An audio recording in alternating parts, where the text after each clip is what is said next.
بسم الله والحمد لله والصلاة والسلام على رسول الله وعلى آله وصحبه ومن اتبع هداه أما بعد c'est notre 7e assise de notre série d'assises sur les règles de Tajwid.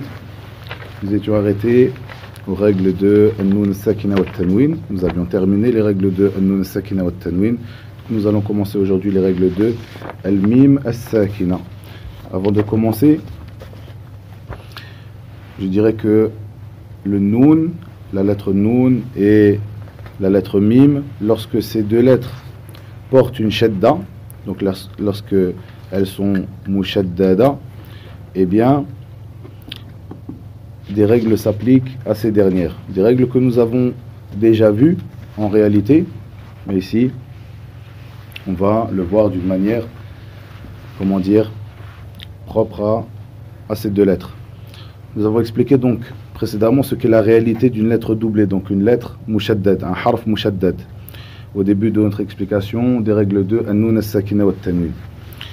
Et ce qui est visé ici, c'est la règle qui s'applique à ces deux lettres en particulier, lorsqu'elles sont doublées, lorsqu'elles portent une shadda. Donc la règle qui s'applique, c'est simplement que l'on prononcera, lorsque l'on prononcera ces deux lettres, on les prononcera avec une runna claire. Une runna claire. Premièrement, qu'est-ce qu'une runna? On a déjà expliqué. Ayyuha al-ikhwa, al-runna. C'est un son de cavité nasale, c'est ça? Ahsant, un son plaisant qui sort des cavités nasales qu'on appelle en arabe al-khayshum. Ahsant, qui ressemble à quel son? Le son de la gazelle, la petite de la gazelle. Non, le son de la gazelle lorsqu'elle appelle son petit. C'est la manière dont les savants du Tajwid ont de définir al-runna de manière générale. Et en réalité, celui qui connaît le son de la gazelle, et vous trouvez que dans les sciences de manière générale, et en particulier donc dans les sciences de la langue arabe, les savants de la science de la langue arabe définissaient certains sons et certaines prononciations par des choses qui leur étaient propres, qui leur étaient connues. Et comme cela, dans les sciences de la religion de manière générale, lorsque le prophète sallallahu alayhi wa sallam, dans ce hadith où il envoyait Ali radiyallahu anhu à Khaybar pour les appeler à l'islam que nous avons vu dans Kitab al-Tawhid, qu'est-ce qu'il lui dit à la fin de ce hadith? لأن يهدي الله بك رجلا واحدا خير لك من حمر النعم. Que Allah, ou si Allah guide par ta cause ne serait-ce qu'une personne, ceci est meilleur pour toi que les chamelles rousses. Et les chamelles rousses, c'est ce que les Arabes avaient de biens les plus précieux à l'époque. Donc nous trouvons que de manière générale, dans les sciences de la religion, et ici en particulier dans les sciences de la langue arabe, ils donnent des définitions avec des choses qu'ils connaissaient. Et donc lorsqu'on parle de la langue des Arabes, il est normal qu'ils définissent certains sons, certaines pratiques par des choses qui leur étaient propres et qu'ils connaissaient. Donc ici, la gazelle qui a l'habitude de se balader dans le désert et que les Arabes avaient l'habitude de chasser. Al-Muhim, tout ça pour dire que à la base, on trouve beaucoup de définitions, et en particulier dans la langue arabe, par des choses que les Arabes avaient l'habitude de connaître. C'est pour ça, certains, je dis ça parce que certains peuvent trouver étonnant le fait qu'on donne cette définition. Qu'est-ce que le runna? وصوت لذيذ يخرج من الخيشوم يشبه صوت الغزال حين ينادي ابنه. Pourquoi on donne cette définition? Parce que les Arabes avaient l'habitude de donner cette définition, donc, car c'est un son qu'ils connaissaient, ils avaient l'habitude d'entendre, et c'est un son qui est plaisant. Barakallahu fikum. Donc le runna, et ici on a dit une runna claire. Pourquoi une runna claire? En opposition à quel runna? Al-iqlab, quel runna qui est pratiqué ici? Runna, on va dire plus légère. Là, hein? Aïwa, al-ikhfa, hein? Lorsque tu fais l'ikhfa, al-runna que tu vas prononcer, elle ne sera pas claire. Elle sera un petit peu dissimulée. Ici, vous faites allusion peut-être à al-idram, qui est soit naqis, soit kamil, soit avec runna ou sans runna. Ici, ce que je veux dire, c'est que lorsque tu prononces al-ikhfa, qui est aussi pratiqué au moment où tu fais l'iqlab, qu'on appelle l'ikhfa shafawi, comme l'a dit ici Salih, Jazallah khair, eh bien, tu prononceras al-runna de manière un peu dissimulée. C'est la base de l'ikhfa. C'est pour ça qu'on a dit qu'ici, lorsque tu trouves Noun al-Mushaddad ou Noun al-Mushaddada ou al-Mim al-Mushaddada, tu prononceras avec une runna claire, non dissimulée. C'est pour bien comprendre les termes qu'on utilise ici, parce que ce sont des cours donc, théoriques, en opposition à la pratique que nous avons fait au cours passé. Et donc ces termes théoriques doivent nous aider justement dans la pratique. Lorsqu'on a appris que cette runna est claire, on fera la différence avec la runna que l'on fait lors de l'irfa et vice versa. Donc ici, on prononcera al-noun al-mushaddada ou al-mim al-mushaddada tout simplement avec une runna claire. Comme dans sa parole tabaraka wa ta'ala, innal abrara lafi na'im. Innal abrara lafi na'im. Et autre que cela, donc nous avons ici bien sûr défini précédemment donc ce qu'est al-shadda, ayyuha al-ikhwa. Et on a dit que al-shadda en réalité, ou al-harf al-mushaddad, donc la lettre qui a une shadda, c'est en réalité cette même lettre sakina suivie de cette même lettre mutaharrika. Ceci est la réalité de al-harf al-mushaddad. Et ceci, gardez-le en tête, ayyuha al-ikhwa, ce n'est pas quelque chose d'anodin. On ne dit pas cela juste pour multiplier les paroles, car en réalité ça va nous servir, en particulier lorsqu'on va étudier certaines règles, en particulier les règles de al-mad. Donc, gardez cela en tête. Al-harf al-mushaddad, en réalité, lorsqu'on décortique cette lettre, qu'est-ce que c'est? C'est deux lettres, ou c'est une lettre doublée. C'est pour ça qu'on dit mushaddad, donc doublée. C'est la même lettre. La première, sakina, et la deuxième, mutaharrika. Donc, un noun, ou la lettre noun mushaddada, qu'est-ce que c'est? La première noun qui est sakina, suivie de la deuxième mutaharrika. Ceci au moment où tu voudras diviser cette shadda. Et nous allons voir que dans les règles de la lecture, parfois on divise al-shadda. Ceci est une règle propre à la langue arabe. Donc ce que l'on vient de voir, donc les règles de al-mim al-mushaddad ou al-mim al-mushaddada ou al-noun al-mushaddada, on le prononcera avec une runna claire comme je viens de l'évoquer. Passons aux règles de al-mim al-sakina. Nous avons étudié les règles de al-noun al-sakina. Les règles de al-mim al-sakina ne sont pas très différentes. Les règles de al-mim al-sakina sont au nombre de 3. La première de ces règles, al-irfa. Et en réalité, nous l'avons déjà étudiée. Quand est-ce que nous avons déjà étudié la règle de al-mim al-sakina? Ah, ya shabab. Tfaddali Omar. Quand on a étudié l'iqlab. Ahsant. Quand nous avons étudié dans les règles de noun al-sakina wa tanwin, al-iqlab. Puisque l'iqlab, c'est le fait d'intervertir, de changer la lettre noun al-sakina ou le tanwin lorsqu'il est suivi de la lettre ba en mim. Donc à partir de là, il n'y a plus de noun sakina ou tanwin, ce sera un mim, suivi donc de la lettre ba. Donc c'est exactement cette règle que nous avons ici. Nous l'avons appelée comment? Al-irfa, comment? Al-irfa al-shafawi. Ce qu'on pourrait dire, ce qu'on pourrait traduire approximativement par une dissimulation. Donc al-irfa labial, donc des lèvres. Al-irfa al-shafawi. Ceci car la lettre mim et la lettre ba, leur point de sortie est des lèvres. Et c'est pour cela qu'on intervertit la lettre noun ou le tanwin par la lettre mim, car elles sont proches dans leur point de sortie. Alors que la lettre noun et la lettre ba, ces deux dernières sont éloignées dans leur point de sortie. Il est difficile de le prononcer. On a dit, la règle de base dans la règle de tajwid, c'est que kullu udul في علم التجويد عدول إلا أسهل. أحسنت. كل عدول في علم التجويد عدول إلى أسهل.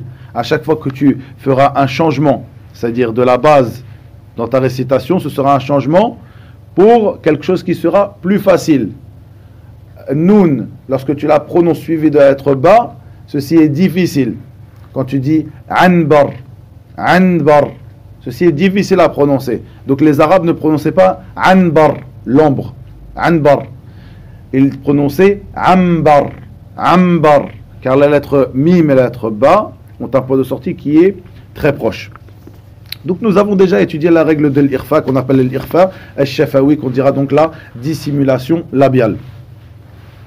Et comme on l'a déjà dit, donc l'irfa c'est le fait de prononcer la lettre entre l'idhar et l'idgham, entre l'idhar et l'idgham avec une runna qui sera dissimulée.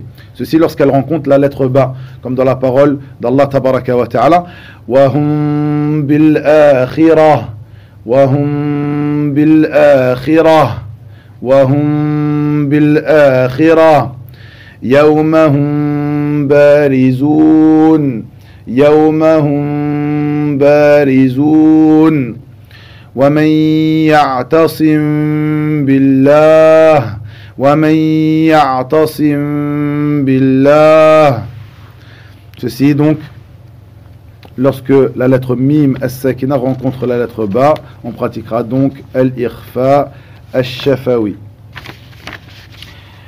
Ici, al-ikhfa al-shafawi ne s'applique que entre deux mots. Ici, al-ikhfa al-shafawi que l'on pratique ici ne se pratiquera que entre deux mots. Donc, c'est-à-dire que lorsque tu prononces le mot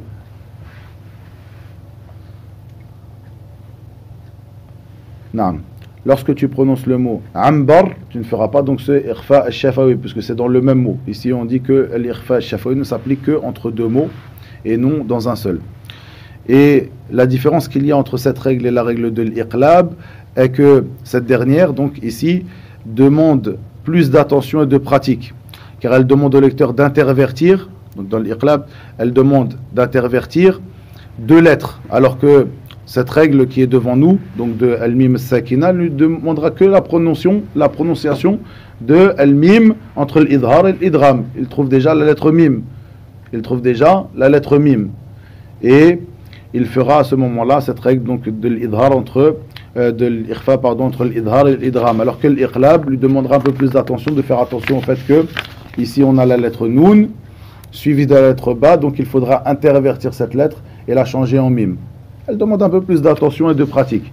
Et comme on l'a dit, dans la manière dont a été écrit le mushaf, donc d'après cette manière qu'on appelle al-rasm al-uthmani, eh bien il y a des signes qui nous montrent les règles que nous devons appliquer, comme par exemple dans la règle de l'iqlab, le fait qu'il est écrit au-dessus de noun sakina lorsqu'elle est suivie de l'ba, un petit mim. Pareil à côté de ou sur le tanwin, la deuxième haraka du tanwin, vous le verrez, toujours un petit mime. Donc pour celui qui lit dans le mushaf, il aura un signe qui lui indiquera qu'il devra faire l'iqlab. Celui qui lit de son hifz, celui-là, ça lui demande un peu plus de pratique. Et encore une fois, je vous enjoins vraiment à apprendre le livre d'Allah tabaraka wa ta'ala avec ses règles, car c'est comme ceci qu'il a été descendu sur le prophète sallallahu alayhi wa sallam, c'est comme ceci qu'il l'a récité et que ses compagnons l'ont récité, à l'inverse de ce que certains peuvent pratiquer. Je ne parle pas à un niveau personnel, mais à un niveau dans des assises ou dans certaines écoles, où certains privilégient le hifz, donc la mémorisation, à la récitation avec ses règles. Ceci est une erreur, car en réalité, la personne, lorsqu'elle récitera sans les règles de tajwid, elle ne récitera pas selon la sunna du prophète Muhammad sallallahu alayhi wa sallam. Et ceci, même si sa mémorisation sera moindre que celui qui l'aura appris en entier, ou celui qui aura appris plus de Coran. Mais dans tous les cas, il aura appris plus, mais de quelle manière? Il ne l'aura pas récité à la manière dont l'a récité le prophète Muhammad sallallahu alayhi wa sallam et ses compagnons. Qu'est-ce qui est meilleur? Qu'est-ce qui est mieux? Et de quelle manière la personne a de grandir, quelle manière est la meilleure, c'est-à-dire quelle manière dans la pratique de la personne est meilleure dans sa manière de grandir le livre d'Allah tabaraka wa ta'ala et de lui donner son droit. Celui qui le récite comme il a été descendu ou celui qui l'apprend par cœur, certes, et nous connaissons les mérites de l'apprentissage par cœur du livre d'Allah tabaraka wa ta'ala, mais dans une autre manière que l'a récité le prophète sallallahu alayhi wa sallam et ses compagnons. Sans aucun doute, il est meilleur de le réciter comme il l'a récité sallallahu alayhi wa sallam. La deuxième de ces règles de al-mim sakina est al-idgham. Al-idgham, comme on l'a déjà vu, c'est l'emboîtement, le fait d'emboîter, le fait de faire rentrer une chose dans une autre. Ici, on parlera donc de faire rentrer, d'emboîter la lettre mim dans une autre.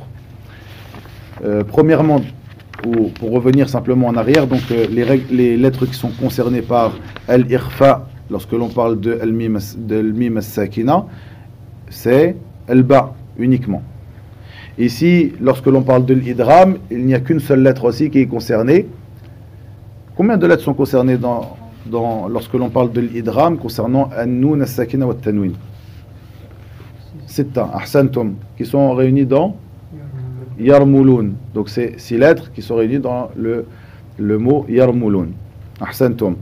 Ici, lorsque l'on parle de l'mim as-sakina, on ne parlera que d'une seule lettre, qui est la lettre mim. Lorsque al-mim as-sakina est suivi de la lettre mim, eh bien, à partir de là, on fera ce que l'on a déjà étudié dans les règles de nun sakina wa tanwin. On fera al-idram, qui est donc al-idkhal, c'est-à-dire le fait de faire rentrer une chose dans une autre, ici en l'occurrence de faire rentrer la lettre mim as-sakina dans la lettre mim mutaharrika qui la suit. Regardez bien, on fait rentrer al-mim as-sakina dans al-mim al-mutaharrika qui la suit. Qu'est-ce que ça veut dire? On arrive à quel résultat? Al-mim al-mushaddada, comme on l'a défini. Un harf mushaddad, c'est ce même harf doublé. Le premier de ces deux harfs qui sera sakin et le deuxième qui sera mutaharrik. Ici on a exactement le sens de al-harf al-mushaddad. Donc al-mim as-sakina, lorsqu'elle rencontre al-mim al-mutaharrika, on emboîte cette première mim sakina dans la deuxième et on a au final une seule lettre qui est al-mim al-mushaddada. Et ceci est la définition de al-harf al-mushaddad. Comme dans sa parole tabaraka wa ta'ala, lahum ma yasha'un, lahum ma yasha'un, lahum ma yasha'un. On a vu au début du cours aujourd'hui que al-mim al-mushaddada comme noun al-mushaddada, sans regarder le fait que ici on pratique la règle de l'idram ou la règle de l'ikhfa ou autre que cela. Lorsque tu trouves dans le Coran une noun mushaddada ou une mim mushaddada, qu'est-ce que tu pratiques? Al-ghunna al-zahira, une ghunna qui sera claire, non dissimulée. Et cette règle est appelée aussi, cette règle donc de al-idram, lorsque tu fais al-idram entre al-mim al-sakina wa al-mim al-mutaharrika, donc ici parmi les règles de al-mim al-sakina, est appelé idram saghir. Donc idram, un petit idram. Un petit idram. On dira aussi idram al-mutamathilayn.